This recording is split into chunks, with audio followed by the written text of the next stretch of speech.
TAS sports competitions are the focus of the associated schools. These sporting competitions are organised for 8 coeducational independent high schools in Brisbane, Australia. And let me tell you, as high school sports competitions go, this one's definitely worth watching.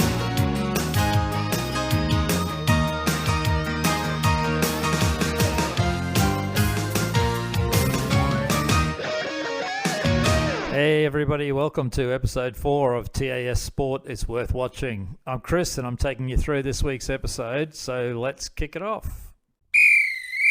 Last weekend we had a break from our TAS Sports as our schools geared up for the new seasons ahead. We're preparing for rugby, netball, hockey and tennis seasons which begin this weekend coming. Last week we also ran our annual cross-country event. We still saw some excellent individual performances occur, even though we were running it over different circumstances from usual with our COVID-19 parameters put in place. We also ran our Junior TAS cross-country championships last week, which was hotly contested. Congratulations to Westmac and Canterbury, who fought it out all day and shared the overall girls and boys trophies respectively, with Westmac winning that whole event. Well done to all of those young runners.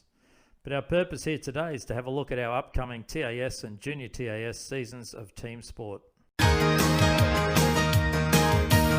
To begin, let's have a look at our COVID parameters that TAS has put in place to assist our TAS and Junior TAS matches to be played with as little risk as possible to our communities. We've raised the limit of spectators from 1 to 2, so each participating player can now have 2 spectators view their games. There's still limits on indoor venues depending on the size of the indoor arena, so individual schools will inform their communities and visiting communities of any differences. So we're aiming for 2 spectators per playing participants. We'll continue to keep track of spectators through the team sheets for each team that's playing. This means that once you've viewed the game in question, you'll need to leave the premises after it's completed. If you need to wait for another game, we ask that you leave the field or court space and then re-enter the game at the game time for the next match. If you have to wait, we ask that you do that in a designated waiting venue or waiting area at that particular school, or perhaps in your car, so that we're limiting the commingling of people watching particular matches. TAS and Junior TAS matches will continue to be played under the directive of arrive, play and go. We'd so dearly love to have huge crowds gather to support our schools, our students as they strive to do their best on the sporting field, but it puts too much pressure on our biosecurity efforts to remain compliant with state and federal government health regulations. So there'll be no canteen facilities during this upcoming season. And please follow the signs and directions of school staff if you attend a TAS or Junior TAS match in this upcoming season. All the other parameters that we have in place are basically following what we had in place for at the beginning of our term when we were playing soccer and basketball, touch and volleyball.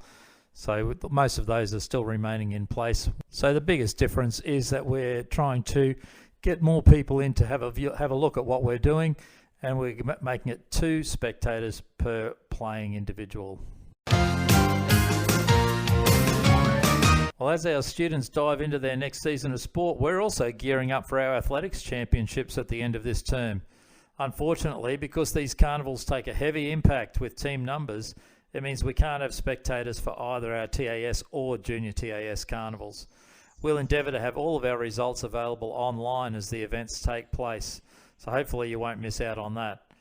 You'll no doubt hear more about athletics as we get closer to that date. Well, that sounds like full time. It's going to bring us to the end of our podcast for this week. Just a short one to keep us in touch with what's going on at TAS Sport. Keep good luck to everybody who's playing this weekend, and we'll speak to you again next week.